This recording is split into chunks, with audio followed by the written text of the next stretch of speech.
Welcome to the May 2nd, 2024 City Commission meeting. I'm going to call the meeting to order and get started, and we'll start with our attorney giving the invocation and the Pledge of Allegiance, if we could stand. Let us begin this meeting by taking a brief moment of silence and reflection and offer comfort and strength for Keith Fogarty's family at this difficult time.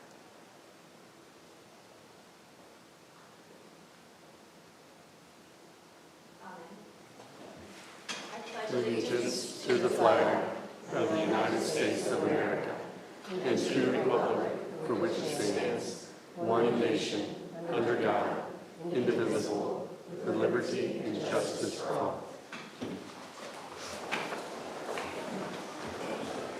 Thank you, Jennifer.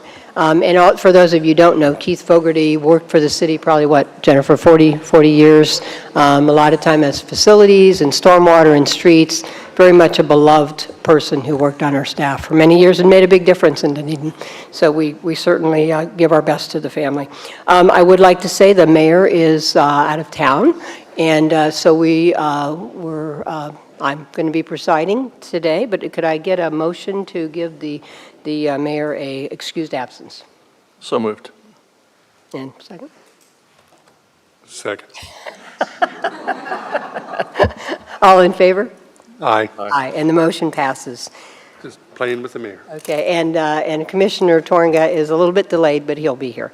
So we're going to start out with our presentations, and obviously we're really excited. Teachers Appreciation Week Proclamation 2024, and as our liaison, Commissioner Gao, I'm just going to turn the ball over to him and let him get going. So. There is nothing better than a room full of educators. This is what a wonderful night this is. So don't mess up your grammar. Well, I do ask for forgiveness in advance. It is it should be every day is Teacher Appreciation Day, but we are certainly celebrating Teacher Appreciation Week. And so I do ask for Katie and Phyllis to come on up, if you would mind, and receive the proclamation. That would be wonderful. Teacher Appreciation Week. Whereas Teacher Appreciation Week is observed nationally during the first full week of May, and whereas teaching is a profession that requires the ability and desire to impart knowledge, creativity, patience, and persistence, and to adapt all learning environments for all students, and whereas teachers dedicate themselves to their students' academic success as well as their social and emotional well-being. And whereas, because of the changing needs of young people in our schools, teachers must constantly be learning and evolving their methods of instruction. And whereas, besides parents and family members, teachers are the single most influential individuals in the lives of our students and their future. And whereas teachers have adapted to unprecedented circumstances and have creatively learned to provide online instruction and support.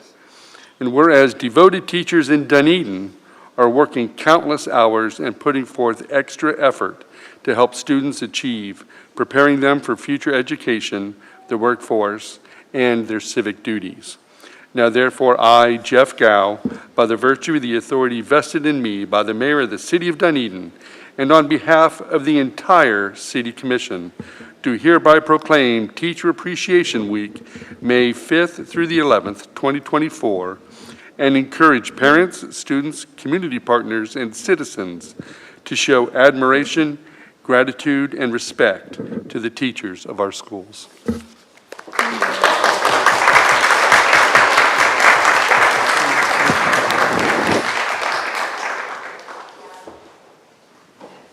Thank you so much. My name is Katie Ducharme-Procisi, and I am the chair of the Chamber of Commerce and the chair of the Chamber of Commerce Education Foundation here in Dunedin. And I thank you for this, and thank you all of our teachers. Starting tomorrow, the Dunedin Chamber of Commerce Foundation is going to be sponsoring breakfast to 10 schools and 720 teachers here in Dunedin. So we're bringing all of the schools breakfast, a wonderful display from Einstein's Bagels, and a complimentary breakfast for them. And also, we have businesses. We have the Blue Jays are giving 4 tickets to each teacher for a Dunedin Blue Jays game. We have gifts coming from Bon Appetit, Eddie's Bar and Grill, Hanu, Pisces, and Harley's Popcorn. So all the teachers are going to get these wonderful gifts from these local businesses and get a wonderful breakfast. And so we thank all of the teachers, we thank the city for the support, and thank you to all of our schools here in Dunedin.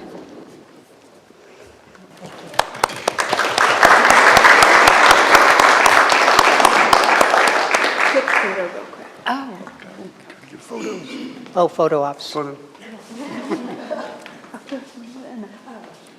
Come on. Actually, we should have everybody in the room come up here. We can do that next. Yeah. Thank you. Great. Brooke, can we have all the teachers, any educator come up and get a picture? It is their week. If you don't mind, everybody come on up. If they want to. If they want to. No, no. Unacceptable. All right, this is great. Wonderful. This is good. That's good. They're real good. I know they're going, we were going to do this on the next item. This is great. It is. If I can, have everybody squeeze in a little bit. Spread out a little bit.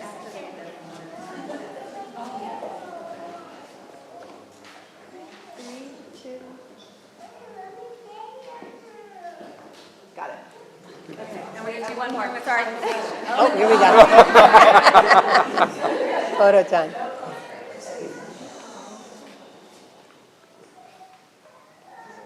Three, two.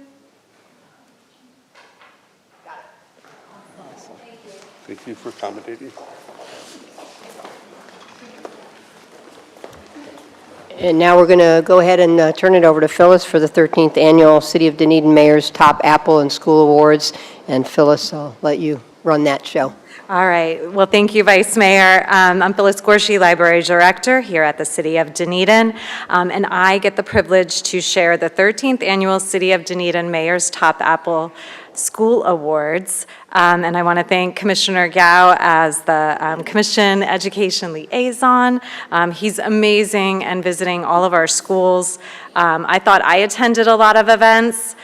He will be at every chorus, every play, every competition. It's awesome. And we're so fortunate in Dunedin to have this program. It's really it's a kudos to our commission for hosting this one. We're very unique as a city where we meet with our City of Dunedin principals. The schools are run by the county or they're private schools, and our city graciously meets with our principals about 3 times a year. So we're excited for this. So our Top Apple Awards are schools that have received an A letter grade or have gone up a letter grade.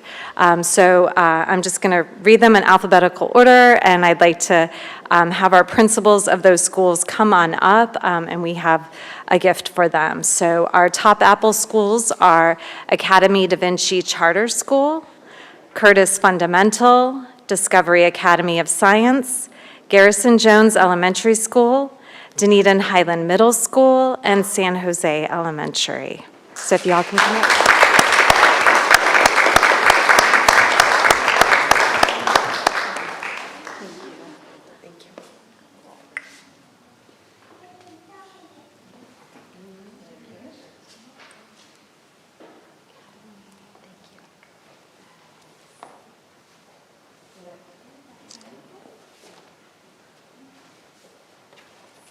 Thank you so much. Thank you. So I will get the ones to our schools that couldn't be here. I know they were kind of running late. Their certificate says in recognition of their status as a Top Apple School for the Mayor's Top Apple School Awards. And we have a little gift inside for all of them and a Apple trophy that they can display at their school. So we have Emre Akbaba from Discovery Academy, Jennifer Tapia from Garrison Jones, Lisa Brown from San Jose, and Yvette Brown from Academy Da Vinci. There we go. There we go. Thank you. So you guys get to come up here as well for another photo.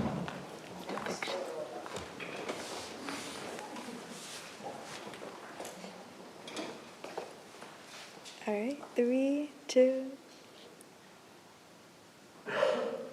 Got it. Thank you. Thank you. Thank you.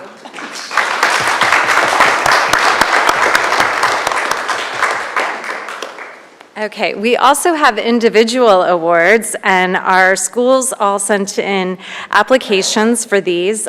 So we have 4 awards. Our first one is Achievement in the Arts, and it's so funny because I can only call her by her name. I can't say her first name. It's a teacher thing, right? So we have Mrs. Stanziano from Academy Da Vinci Charter School, if she doesn't mind coming up.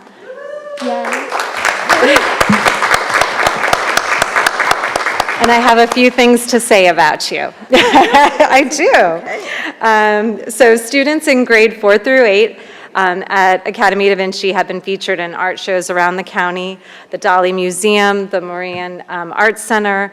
Over 33 entries have been showing at different venues their artwork. ADV artists are not just limited to the US here, but they have created art for orphans in India through the Memory Project, and they've even collaborated with our fire department on community beautification.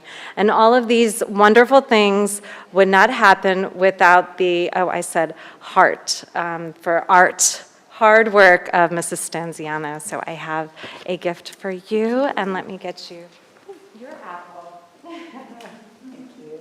Yeah, so if you want to, we'll do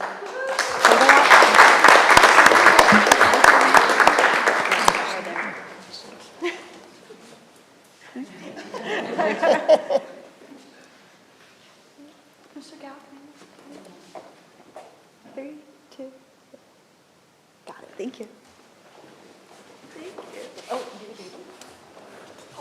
Yeah, get your photos, don't worry. Thank you. Our next award is for excellence in technology, and this is Discovery Academy of Science, their STEM competition clubs. Discovery Academy of Science is a leader in STEM education, and technology is woven into their curriculum. They are part of the first LEGO League robotics competition, where they have made it to the state finals the past 2 years. This one was really cool. The Sea Perch program has allowed students in 5th through 8th grade delve into the world of marine technology. So sounds very cool. They've made it to the international competition in DC twice in the last 3 years with their Sea Perch program. The students and faculty are dedicated to excellence in technology and positioning their school as a leader in innovative STEM education. And I know the whole team is here from Discovery, so come on up to accept it. Okay.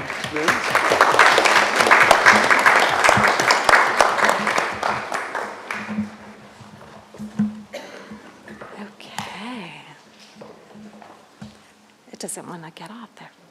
There you go. And that's yours as well.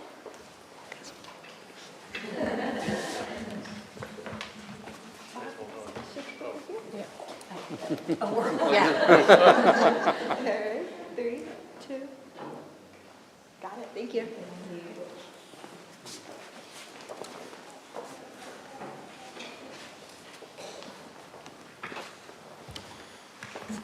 All right. Our golden apple is our Teacher of the Year, and this was submitted by San Jose Elementary School. We all have that teacher that we remember who inspired us, and our Teacher of the Year does just that. She has created an outdoor classroom initiative with learning spaces outside where students are free to engineer, experiment, and create. There's even flexible seating. Her commitment to creating a caring and respectful learning environment is the reason families at San Jose believe Mrs. Pack is the Teacher of the Year every year. So I'd like to welcome her, Jenna Pack.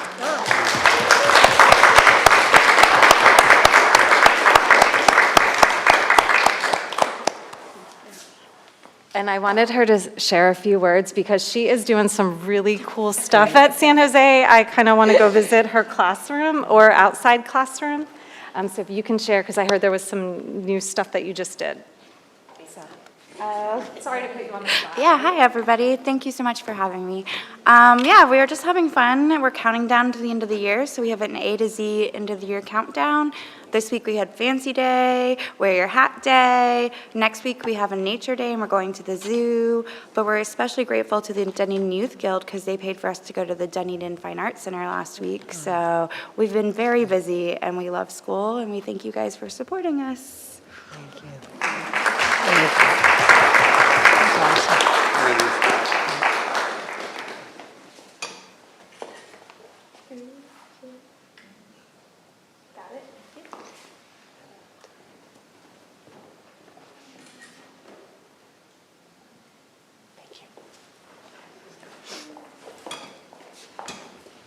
All right, I want to hold a citywide countdown to summer with 26 days. City manager, can we do that through the alphabet? Okay, thank you. Our last award is Visionary Leadership. And I love this award because it can be anyone at a school and showing leadership skills. This year, our winner is from Garrison Jones Elementary. She's been there over 21 years at Garrison Jones. The chorus that she works with, they've performed at the Mahaffey. They even are performing at our old-fashioned Christmas for the city. They've made all-county chorus, and she also includes every grade to have a performance through the year. Pioneer Day, the Ice Cream Social, Veterans Day, winter and spring concerts. All the students are included at Garrison Jones in musical performances, along with a student talent show. And honestly, my favorite part, and I feel this person just exudes creativity with their talent show, even the teachers get involved in that talent show. Our Visionary Leadership Award goes to Shannon Green from Garrison Jones Elementary.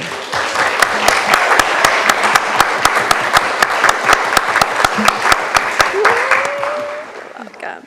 And I'm going to make her say a few words as well, because I know she's not shy. Thank you.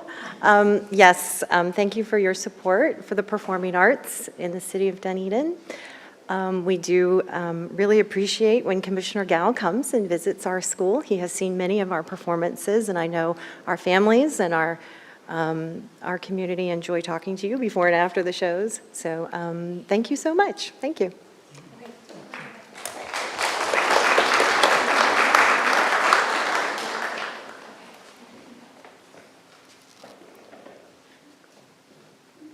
Yep. 3, 2, got it. Thank you. Okay, don't sit down yet, commissioners. We'd like to call all of the individual winners to come up and get a group picture together. More pictures.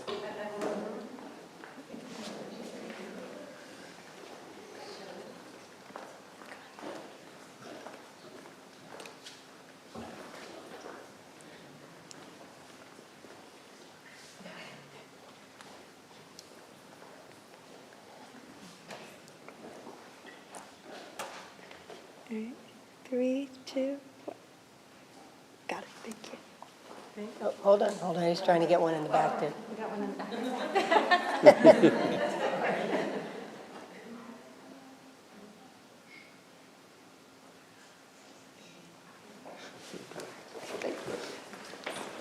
It's so quiet. You'd think the library director was presenting something here. But thank you to all of our Dunedin schools, all of our winners. Congratulations, and I hope you have a wonderful Teacher Appreciation Week, because in our book, as Commissioner Gao said, teacher appreciation is every day, so thank you. So don't go anywhere. I want to give an opportunity to my colleagues, starting with obviously Commissioner Gao, to make any statement they want to all of you. All right, well, I can be here all night. No, just, just isn't it a wonderful night? Don't make me regret starting with you. No, I had the pleasure of having a conversation with the school board chair the other day. Laura Hines and I had a wonderful conversation about what's going on in Dunedin, and it was basically, so how are things in Dunedin? And I regret that I didn't invite her here tonight. This is what's going on in Dunedin, and it's not just tonight, it is every day. and the number of times you drive by our schools and you have no idea what's going on the inside. But if you stop and take a look, it's hard to keep up. So just thank you all very much for what you all do. And every day should be Teacher Appreciation Day, because you really, really are appreciated. Thank you. Thank you, Vice Mayor. Commissioner Walker? You know, and just a personal thank you to all of the educators and everybody who has such a profound influence over our children here in Dunedin. You know, that is the hallmark of a great community, and I'll tell you what, you know, my second year in the seat, we get, you know, we go through this cycle of events, and I'm going to tell you this is one of my favorite, and it's just wonderful to see the great work and the great work that is ongoing, you know, in our schools. So anyway, personal thank you to all of you. Thank you. And I just want to reiterate, I know that Mayor Bajowski hates to miss this because she believes so much in that community-school relationship, and as do I. And I mean, where would we be without our teachers? You know, they're the baseline. They're everything. They're the backbone. And you know, when we look at tomorrow, it starts with the teachers. So I want to say thank you to everyone here, the teachers, the principal, Phyllis, for everything you do to help kind of bring people together, the chamber, Katie, and I definitely, I'm going to do a shout out, Jenna and Shannon. Like, obviously you guys are great representatives. You're the two that we got to hear talk, but thank you for that. And I know you represent everyone, so thanks. And then I'm just going to do one more shout out to Commissioner Gao, because he is amazing. He's everywhere. And he's a believer, and he really tries to be out there as our representative to give support and to keep things going and keep things together. And again, you always have our commitment as a city commission to be there for you. We believe in making our schools part of who we are, and we're proud of that. So thank you. Okay.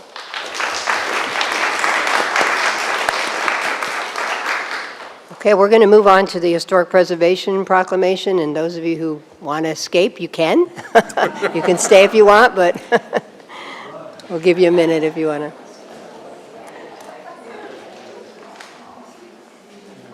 Thank you. Thank you for being here.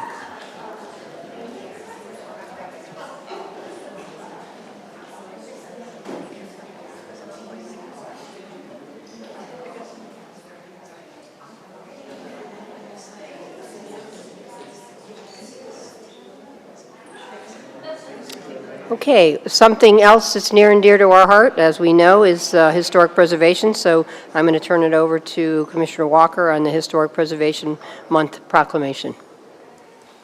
Thank you, Vice Mayor. I see a number of members of the Historical Preservation Advisory Committee out in the audience. Francis, the Honorable Deborah Kynes, Finney, come on up.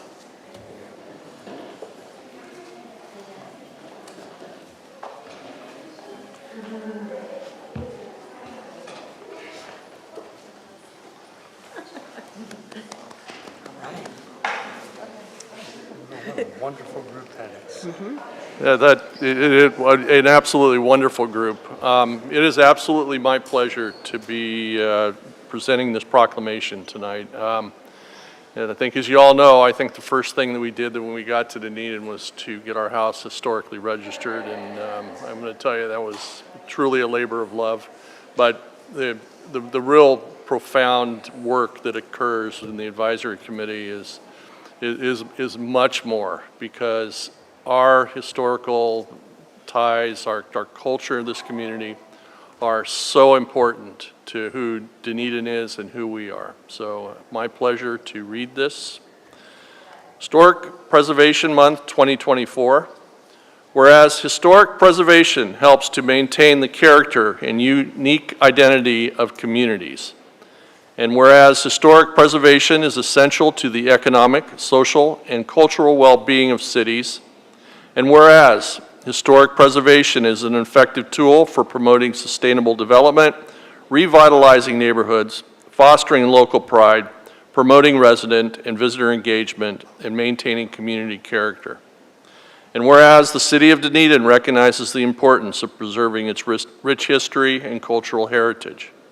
And whereas in October of 2018, the City Commission adopted Chapter 111 of the Land Development Code that encompasses the preservation, protection, perpetuation, and use of historic landmarks in the city. And whereas the City Commission established the Historic Preservation Advisory Committee to safeguard the heritage of Dunedin by preserving the resources of the community which reflect elements of historical significance. And whereas the HPAC is tasked to identify, designate, and make recommendations on regulating historic landmarks to preserve their historical significance.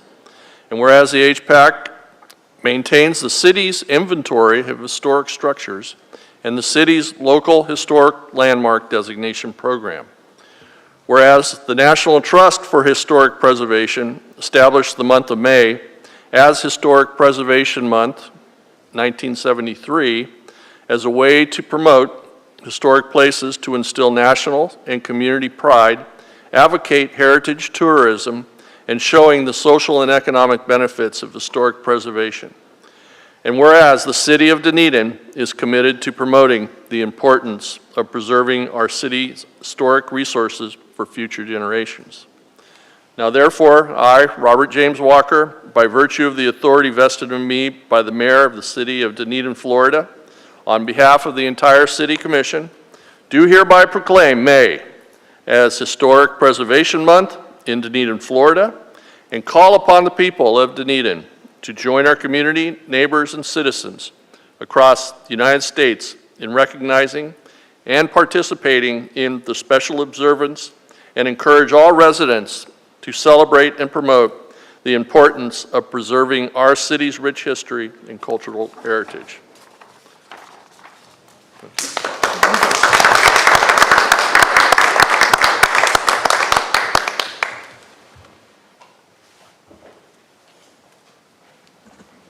Thank you, Commissioner, Vice Mayor Francis Leong Sharp, Planner 2, also the staff liaison to our wonderful Historic Preservation Advisory Committee. And here we have this evening we have Jan Bowers, our chairwoman, Deborah Kynes, our secretary, Ellie, sorry. Close. Okay. And then last but not least, we do have Vinnie Louisi here this evening. Just to give everybody an update, we thus far, since our adoption of our historic preservation ordinance, we have designated 23 homes and counting. So you will see a couple more applications coming through for a landmark designation, as well as the committee has done a lot of great work, which I will let our chair, Deborah Kynes, to share with you. Thank you. Thank you all for that. Wait a minute, let me do this right. Mayor, Commission, City Manager, all of you, Mrs. Clark, everybody. We want to thank you for that really wonderful proclamation. It truly says what we believe, that historic preservation is a very important component to our sense of place. We are a historic town, and we want to continue to work to reflect that historic nature of where we live, in our Dunedin. I want to tell you that the Historic Preservation Advisory Committee, we so believe in this, and I want to tell you, they work so hard. Francis is our long-suffering staff member. But, I mean, this committee, and we have some people that were unable to come, but they work so hard, and they do believe in it, and they're out there every day talking to people about historic preservation. We just want to thank you for your continued support. We have worked very hard. There are some misconceptions out there on historic preservation. Oh, well, you can't paint your house a certain color. Wrong. Or you can't do this. Wrong. We're concerned with the facade. Or I can't, I have a 1920s, 1910 bathroom or kitchen wrong. You know, we're talking about the facade. So we've really worked hard to really mislay some of those misconceptions. And we just thank you very much for your continued support. We'll continue to work very hard. And thank you very much. One final thing. Happy birthday, Mo. Thank you. Thank you. Thank you. Yep, we got to get a picture first. Can I have you on the other side of the podium, please?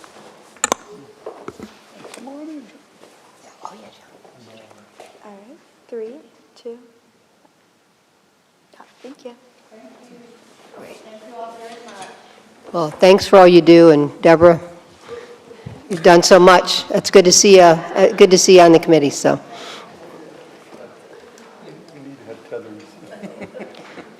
Okay, we're at the point for citizen input. So if anyone in the audience wishes to speak on a topic that is not on the agenda, this would be the time to come forward. Oh, I think we've got one.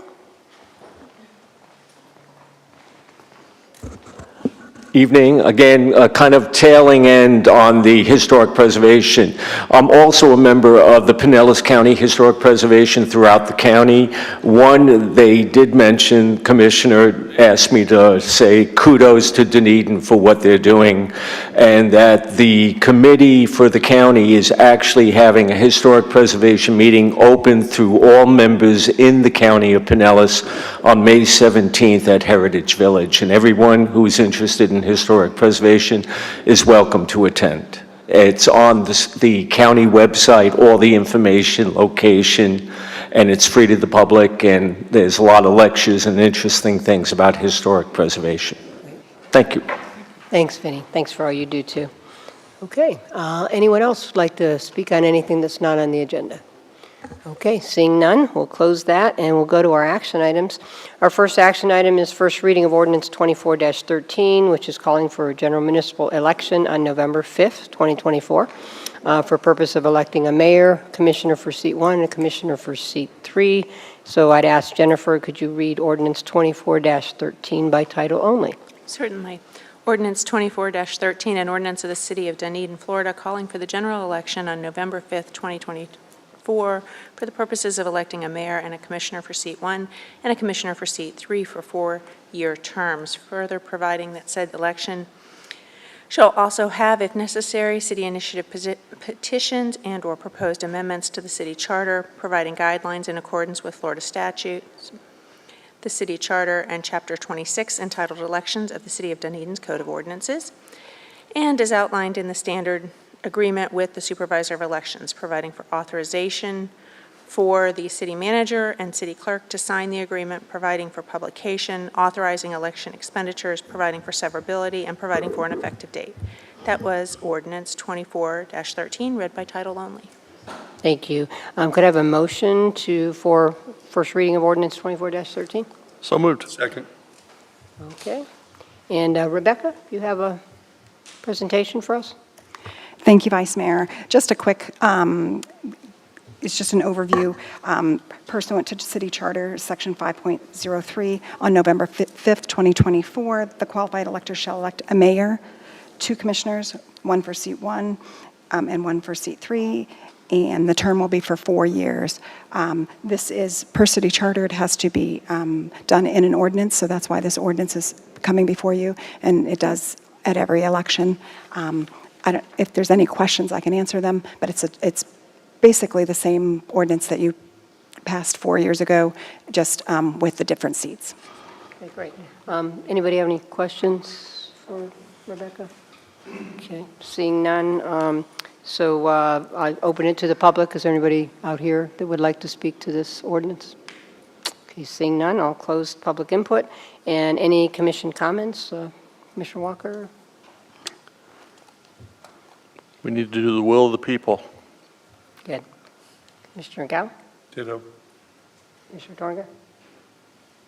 Ditto. Okay, I'm going to have a roll call vote. Commissioner Tonga, Commissioner Gao, Aye. Commissioner Walker, Aye. Vice Mayor Franey. Aye, and the motion passes unanimously. And just so everyone knows, there'll be a second reading of ordinance 24-13 on June 6, 2024.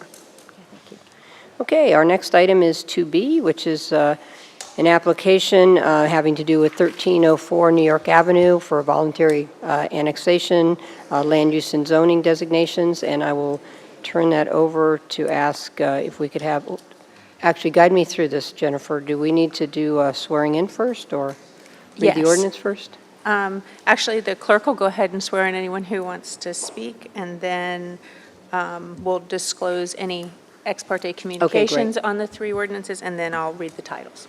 Okay, great. So if anyone is going to speak to this, if they could stand and Rebecca will swear in. Raise your right hand. Do you want to just? Do you swear the testimony you are about to give in this proceeding is the truth, the whole truth, and nothing but the truth? Yes. Great. And has anybody up here had ex parte contact on this item? Okay, seeing none. Okay, so Jennifer, if you could please read ordinance 24-06 by title only. And then I think we'll have a presentation for all the items, so we could start with that. Okay.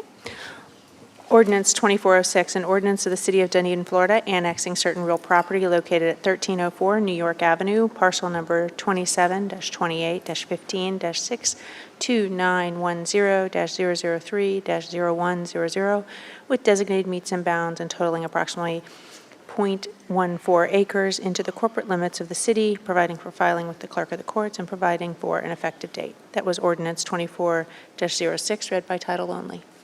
Okay, could I have a motion to approve? So moved. Second. I've got Commissioner Gao for the motion. Commissioner Torga, second? Sure. Okay. Okay, and I think we have staff presentation. Vice Mayor, Commissioners, George Kinney on behalf of the Community Development Department. With me is Kevin Nurnberger, who you may not have met yet, but Kevin Nurnberger is our new Planner 1. So we're kind of breaking him in tonight, and he will actually be doing the presentation, and if he needs some help, I'll be here to assist. I do have a little sidebar, if I could just take a second, Vice Mayor, because in light of Teacher Appreciation Week, I want you to know that my mother was a high school math teacher for 30 years. Wow. And true story, I received one progress report in my whole time in high school, and guess who gave it to me? So with that, I'll turn it over to Kevin. Toughest teacher of all, right?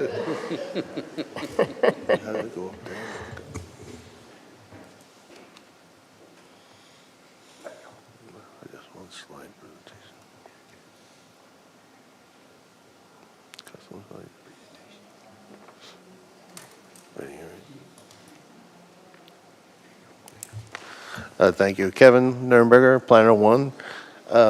This application is for an annexation for the property located at 1304 New York Avenue.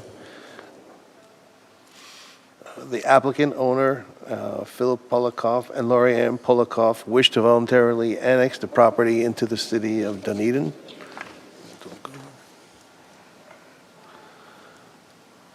The property is currently in Pinellas County. It has a county zoning designation of 1, 2, and 3 family residential district, which is R4. And it has a future land use designation of residential urban RU. This application consists of 3 concurrent ordinances. Ordinance 2406 for the annexation of the property into the city of Dunedin. Ordinance 2407, which designates the property as a residential urban on the city's future land use map, and ordinance number 24-08, which designates the property as a single-family residential R60 zoning district following the annexation. This voluntary annexation involves one parcel of land, 0.14 acres, and is occupied by a single-family residence. The residence has been under construction. While under construction, the Department of Health determined the septic tank needed to be removed. It is now necessary for the property to be connected to the city's sewer system.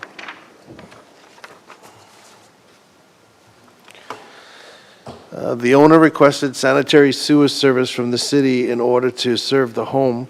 As a condition of providing the service, the property owner was directed by staff to apply for voluntary annexation into the city of Dunedin. The property is located within the Dunedin planning area and is contiguous to the city, contiguous with the city limits on all sides. Therefore, annexation is necessary. This property is located in a cluster of approximately 13 properties along Bass Boulevard and New York Avenue that are not under the jurisdiction of the city of Dunedin.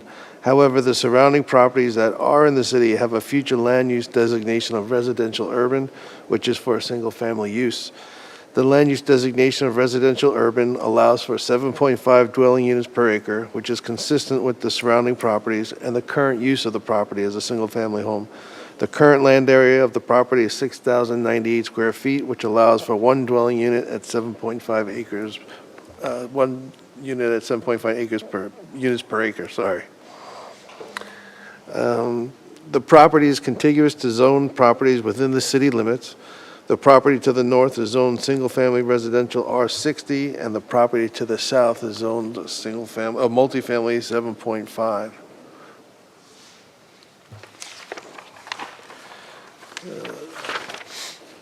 The existing land use is single-family. The depth of the lot is greater than 100 feet, and its land area is greater than 6,000 square feet, but less than 7,500 square feet. This is consistent with the single-family residential zoning of R60 rather than the designation of 7.5 or MS 7.5. The width of the lot is 50 feet. This is non-conforming as the minimum interior lot width is 60 feet. However, the property consists of two previously 25-foot platted lots of record, so the lot width is considered legally non-conforming and permissible. The minimum required front setback of 25 feet, side setbacks of 7.5 feet, and a rear setback of 20 feet to the principal building meet or exceed the development standards. After this reading of the ordinances by the City Commission, the Land Use Plan Amendment will be submitted to Forward Pinellas for review and approval by Pinellas County as a countywide planning authority as a Tier 1 amendment. Finally, all three of these ordinances will be brought back here for a final reading on June 6th. The Land Planning Agency recommends approval of the application and the following ordinances of Ordinance 2406 for the annexation of the property into the city, Ordinance 2407 to designate the property as residential urban on the city's future land use plan, and Ordinance 24-08 to designate the subject property a single-family residential R60 zoning district following the annexation. Thank you. Any questions? Great. Any questions for staff? Commissioner Dorgan? No, Commissioner Gao? I do have one. It is, at the county level, it is, the zoning district is R4, Yes. right? And I believe that's 1, 2, 3 family. Yes. And it's going to be, in the city, it's going to be R60, single-family residential. Is it possible for that to be multifamily? So because of you saw the MF 7.5 just to the south? Yes. So I think what Kevin was suggesting was we looked at both and tried to figure out which one was the best one to bring into the city. And from a lot dimensional standard, it fit much more snugly under the R60 than it did the MF 7.5. So what does more snugly mean? the dimensional standards were more, the dimensional standards of the existing lot were more consistent with R60 zoning than they were MF 7.5. Okay, more snugly. Is it, the county has to approve this as well? Is that? Yeah, the county's not going to, I mean, they're not going to necessarily look at the zoning district category. They're looking at the land use piece of it. Okay, and so it fits more snugly, but it could be multifamily. Well, I mean, it's going to be whatever you determine it to be coming into the city, but we're recommending R60 for it. Okay, but multifamily would fit. You have some MF 7.5 to the south, so there is some existing MF 7.5 to the south of the property, but the dimensional standards are much larger there, so we would be creating a more non-conforming lot if you brought it in under that designation. So once you adopt this designation, it will be single-family, and multifamily will not be permitted, correct? Without a rezone. I mean, somebody could come in and request that it be rezoned at a later date. Right. Right, or we could do zone it now at multifamily, and we could put one, can you put one single-family home on a multifamily lot? I'd have to check 7.5. I don't know if single family, I think you have to have at least. Because we're doing that two now, families, right? If we change it to single family, Based on the current land area, it's only ever going to support one dwelling. That's the fact, either way, yeah. It's the lots. Sorry. The lot area is 6,098 square feet. That amount of land area is only going to allow one dwelling unit. Even if you designate it multifamily 7.5, it will only get one dwelling unit unless they expand and buy the property to the north or south, and then they can get more land area. But based on the RU designation, it's just going to be one dwelling unit because it only gets 7.5 dwelling units per acre, which maximum for this one will be one. So even if it got an MF designation, they would still just be a single-family property. okay. But you could have that single-family property and still have it zoned for multifamily. I'd have to check that, Commissioner. I don't think you can. I think an MF 7.5 would not permit a single family. It would permit a duplex or more. But I would have to double check that for you to be sure. I'll bring that answer back to you before. Well, second what does reading. it mean at the county level that it is 1, 2, 3 family R4? That's their existing zoning category for the property. And so do I read that properly? If it says, okay, could have a 3-family, I don't know their dimensional standards, but the lot itself might limit what you can do even under the R4. right. And you can, I'm sorry, I guess you can see where I'm leaning toward this. But just with affordable housing the way it is, we just have to start thinking that way in my mind. And so any opportunity I can get to, why are we reducing the lot to a single-family home when, whether the homeowner, and this, if it doesn't negatively impact the homeowner, to have single-family, if we can zone it as multifamily, but they can still build their single-family home on it and it doesn't negatively impact them, why wouldn't we do it? Because then it starts that precedent for future homeowners. So we certainly asked the applicant. In this case, I believe we asked the applicant what their choice was, and I believe they landed on the single-family residential. But did they know what they were choosing? Yeah, And I don't mean that from but Right. if you ask me that, I'd go, yeah, I want to build a house, single-family home, They wouldn't be thinking in that framework, so Right. that's. And it's like, I am not sure that single-family is permissible in MF 7.5. I'd have to check. So I think you would be looking potentially at least at a duplex, but again, it would be occurring on what we would be bringing in as a non-conforming lot at that point. But we can investigate that and bring some of that back to you before second read, or at second read. Can I just make one comment too, just since I'm representing the homeowners? We're going to just wait on that. You'll have your moment, so, thank you. Okay, I mean, that's my thought. I don't know how, certainly the first time my colleagues are hearing that thought, maybe, unless they have it in their head. Yeah, I think it's at least worth investigating, especially if it doesn't negatively impact the homeowner at this point. But I don't know, George, I don't know how to ask that question between first and second reading. And I don't know what to do with my thought in my head. Do I make a motion to change this? Do I vote no on this? I need some guidance. Legally, I don't know. Or from the city attorney. I suppose we could hold up the transmittal and bring it back. I don't want to do that to the homeowner. I don't think it's going to change our recommendation to you. We believe R60 is the appropriate category here.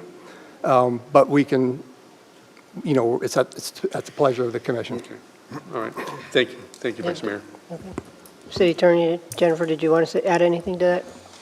No, the only thing I was going to add is that, the application, it's the applicant's application, so they're coming forth and they have a threshold to meet the requirements of the code, and they're either going to meet those requirements or not. And so if they're meeting them, then we need to go forward and acknowledge that they've met them and approve it. If they, certainly if you have a question as to whether or not they were presented with the options, that can be voiced, and then they have control over their application, where if they want to try to do something different and could meet the code, they can always withdraw, they can always amend, they can do different things to their application. Okay.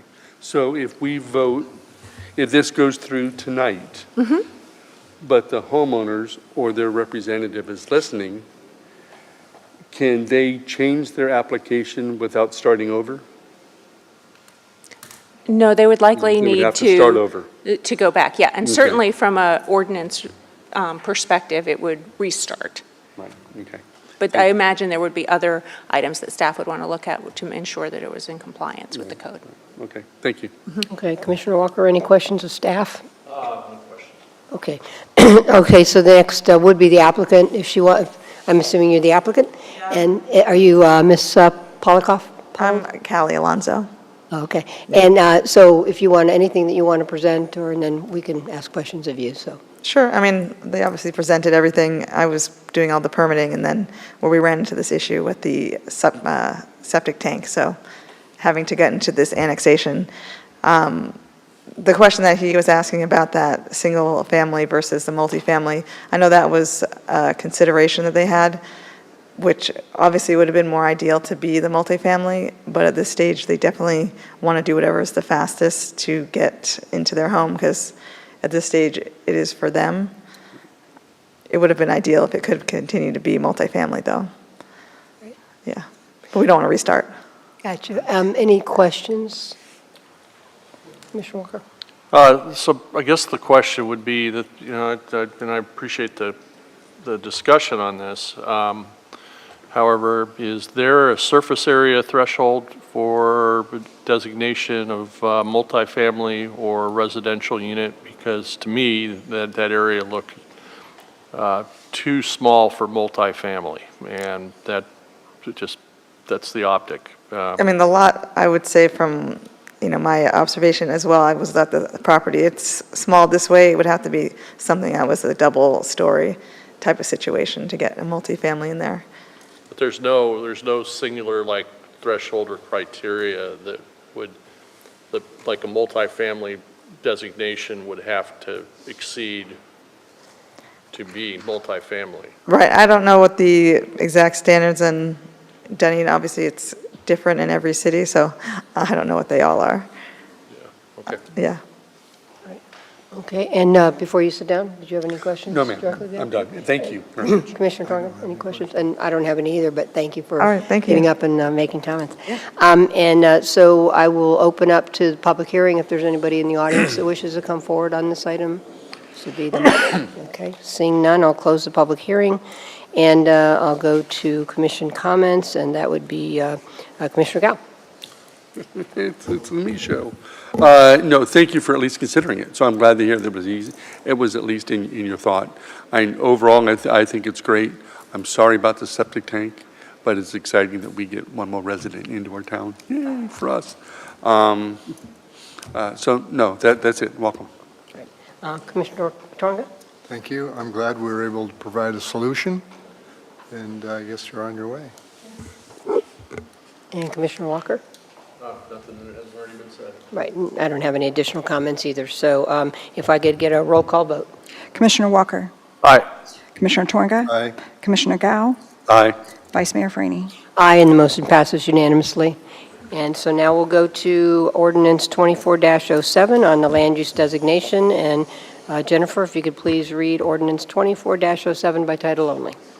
Ordinance 2407, an ordinance of the City of Dunedin, Florida, amending the City of Dunedin's land use plan as adopted by ordinance 20-01 on certain real property following annexation located at 1304 New York Avenue, parcel number 27-28-15-62910-003-0100, with designated meets and bounds and totaling approximately 0.14 acres, to assign the residential urban RU land use plan designation and providing for an effective date. Great, and I'm going to ask for if somebody wants to move the motion. So moved. Second. Okay, Jeff Dow and Commissioner Tonga. Okay, and any additional questions on this item for staff?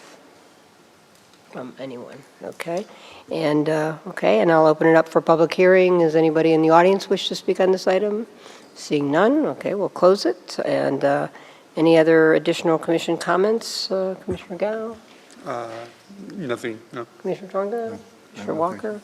I don't have any either, so we'll do a roll call vote. Commissioner Walker? Aye. Commissioner Tonga? Aye. Commissioner Gao, Aye. Vice Mayor Franey. Aye, and the motion passes unanimously. So now we'll go to ordinance 24-08 on the zoning designation, and I'll ask Jennifer to read ordinance 24-08 by title only. Ordinance 24-08, an ordinance of the City of Dunedin, Florida, zoning certain real property following annexation located at 1304 New York Avenue, parcel number 27-28-15-62910-003-0100, with designated meets and bounds totaling approximately .14 acres to single-family residential R-60, and providing for an effective date. That was ordinance 2408, read by title only. Great, thank you. And if I could have a motion? So moved? Second. Okay, Commissioner Walker and Commissioner Twanga. Okay, and any additional questions for staff on this area? Yes, that's actually where my argument was. So It was. It I was was. going to tell you to wait, but I thought no. I got excited. I'll let it get it all out. Yeah, it's all good. Okay, and so if there's no question from the commission, I'll open it for public hearing. If anybody else in the audience wants to step forward and make a comment, this would be the moment, and I see none, so I'll close the public hearing. And any additional commission comments? Commissioner Walker? No. No further. Commissioner Twanga? No, thank you. Commissioner Gao? And I have none either, so roll call vote. Commissioner Gao, Aye. Commissioner Twanga, Aye. Commissioner Walker, Aye. Vice Mayor Franey. Aye, and that motion passes unanimously. And I'll just announce there will be a second reading of ordinances 24-06, 24-07, and 24-08 on June 6, 2024. So, okay, thank you. And thank you. So we'll see you on June 6th, right? Okay, great. Thank you. Okay, next we have 2C, which is a start item having to do with our ordinance 24-09. Again, it's regarding the registration process for vacation rentals and the fees involved. And so it's a start item, and I need a motion for it to be placed on the agenda. So moved. Second? Okay, I've got Commissioner Torga, Commissioner Walker, and all in favor? Aye. Aye. And that motion passes unanimously. So I'll ask Jennifer, please, if you could read ordinance 24-09 by title only. Ordinance 2409, an ordinance of the City of Dunedin, Florida, amending sections 103-14.7.2, registration required, 103-14.7.4, application for registration, 103-14.7.5, vacation rental standards, 103-14.7.7, responsible party required of Chapter 103 zoning and Appendix C development charges and impact fees of the City of Dunedin's Land Development Code to provide for short-term rental registration amendments, providing for codification, providing for severability, providing for conflict, and providing for an effective date. That was Ordinance 2409, read by title only. Thank you, Jennifer. Okay, and could I have a motion? So moved. Second. Okay, Commissioner Walker and Commissioner Gao. Okay, and I think we have a staff presentation by George. Very quick. Thank you, Vice Mayor, Commissioners. Again, George Kinney on behalf of the Community Development Department. You may recall that we had a pretty robust conversation at a work session regarding short-term vacation rentals back in November of last year. And a couple of things that came out of that were some direction from the City Commission, and we're hopeful that this amendment fulfills that direction. Following the conclusion of the discussion in November, the City Commission did direct staff to amend the short-term rental regulations specifically. The direction was to amend registration fees from $200 per property to $200 per unit. And I think the purpose behind that was so that we could get a better grasp on how many units are actually out there. The second part of that request was that each approved vacation rental dwelling unit be assigned a unique registration number that must be listed as part of any advertisement for the rental of the approved vacation dwelling unit. So we believe the attached ordinance speaks to both of those. This was presented to the local planning agency in April, and they did recommend approval to you all, and I'm happy to answer any questions you might have on it. Any questions for staff? I'll start over here. Commissioner Gao? I'm good. Commissioner Walker? No, I don't have any questions on this. Okay. Commissioner Torga? No questions. Wow. No questions tonight. Okay. I don't have any questions either. I think we've talked about this quite a bit. So I will open this up for public input. If anybody in the audience wishes to come forward and speak to it, please do now. Okay, seeing no one, I'll close the public input, and I will go to commission comments, and that would make our motion was Commissioner Walker. Yeah, we've talked about this quite extensively, and I did go back and review the notes. You know, I think for purposes of making sure that we're doing the right thing by the people that are paying the registration fees for vacation rentals, and, you know, following the ordinance that currently exists is exactly the right thing to do to support this. So that's really all I've got. Great, thank you.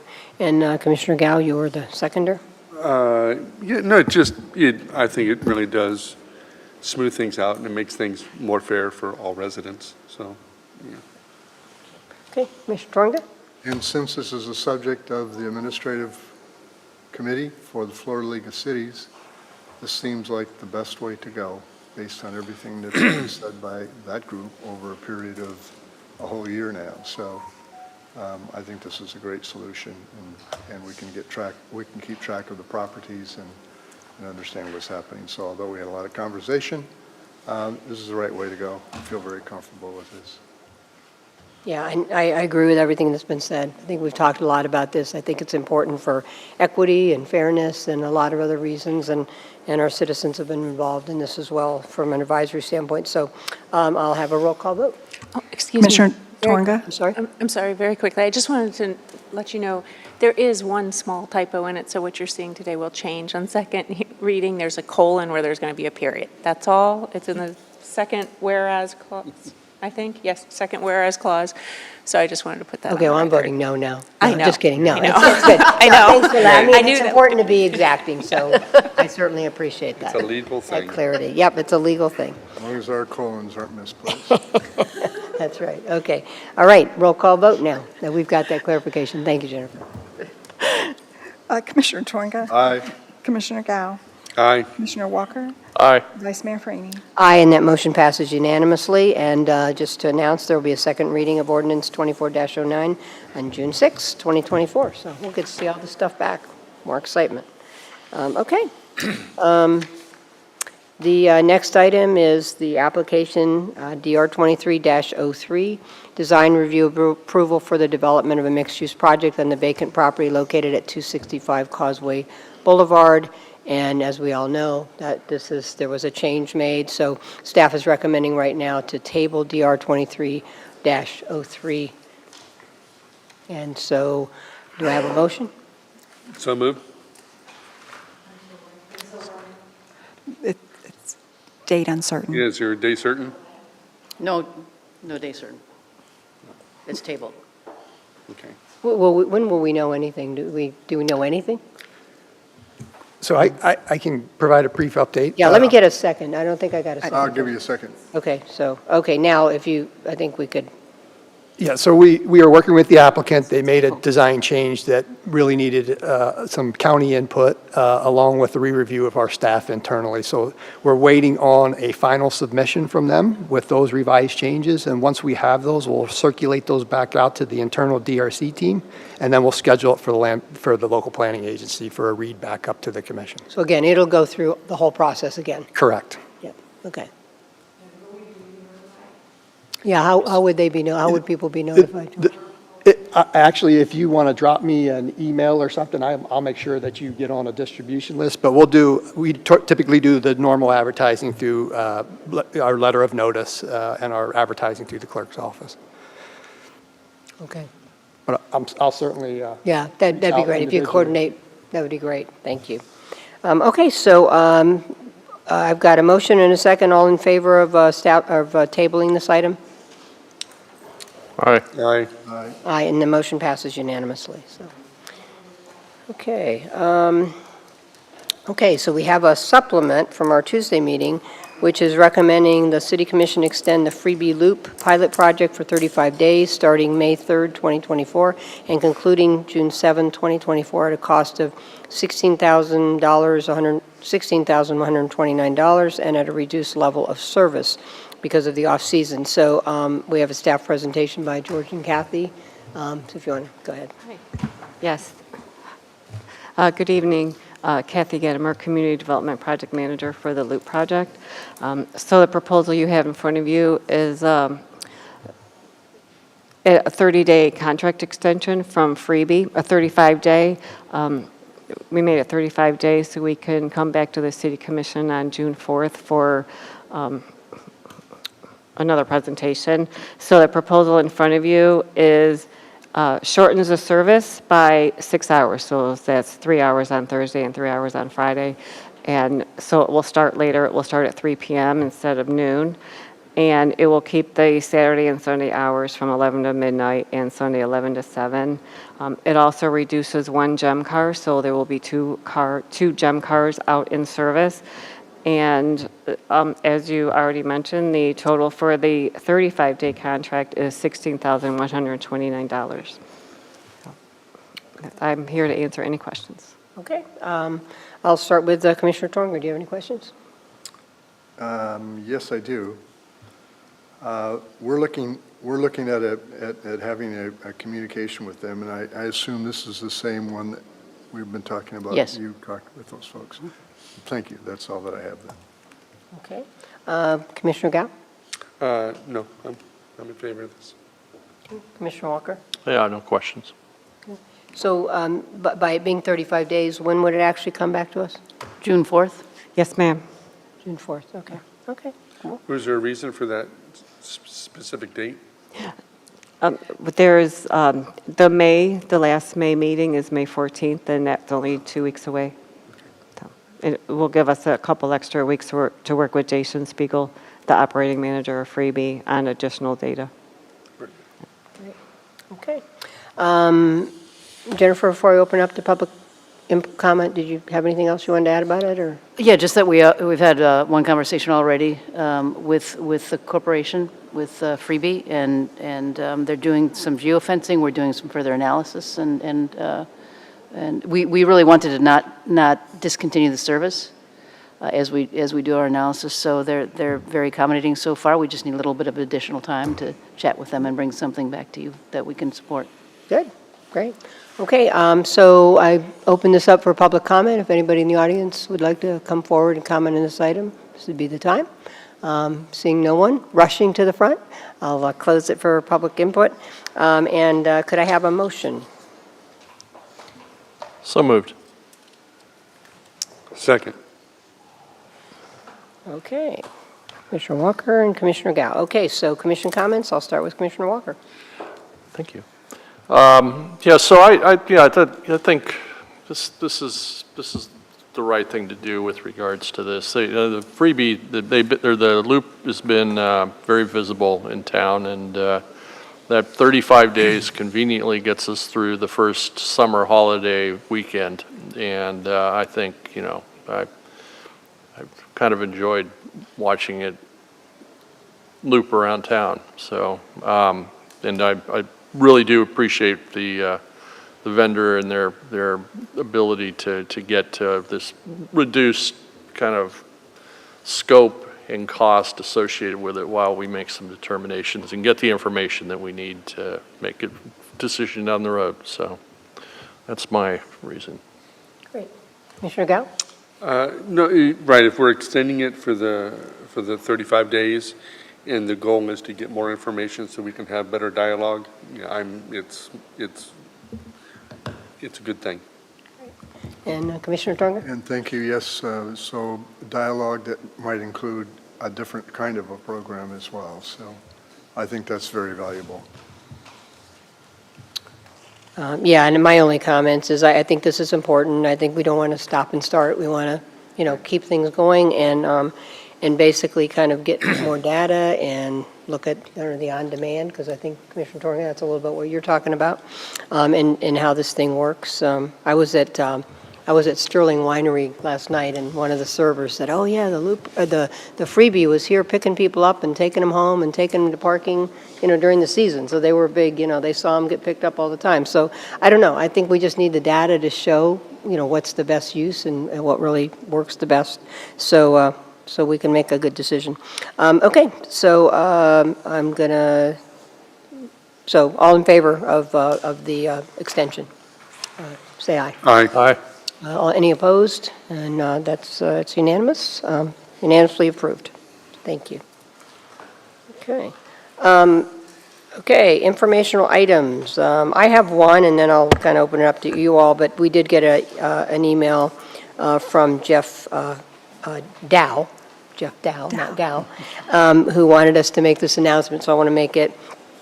To announce upcoming performance by the Dunedin Showcase Theater. They will be performing Acting Can Be Murder, which is a comedy.